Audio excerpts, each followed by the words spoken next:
कुपवाडमध्ये चोरट्यांच्या 2 ATM machine फोडण्याचा प्रयत्न। कुपवाड शहरातील मंगळवार बाजारपेठेतील RP पाटील चौकात असणाऱ्या 2 ATM मशीन गायांचे शटर उचकडून चोरट्यांनी ATM मशीन फोडण्याचा प्रयत्न केला। ही घटना आज सकाळी उघडकीस आली।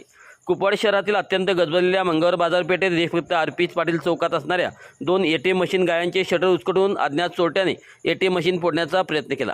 या घटनेची माहिती मिळताच कुपवाड MIDC पोलीस ठाण्याचे सहाय्यक पोलीस निरीक्षक आनंदराव घाडगे व त्यांच्या पथकाने घटनास्थळी तात्काळ धाव घेऊन घटनेची तपासणी केली। ही घटना मध्यरात्रीच्या सुमारास घडली असल्याचे शक्यता वर्तवण्यात येत आहे। SBI बँकेच्या ATM मशीनची तोडफोड करण्यात आली आहे, तर दुसऱ्या हिताच्या बँकेची ATM ही मशीन फोडण्याचा चोरट्यांनी प्रयत्न केला आहे। या घटनेची कुपवाड MIDC पोलीस ठाण्यात नोंद झाली असून तपास करत आहेत।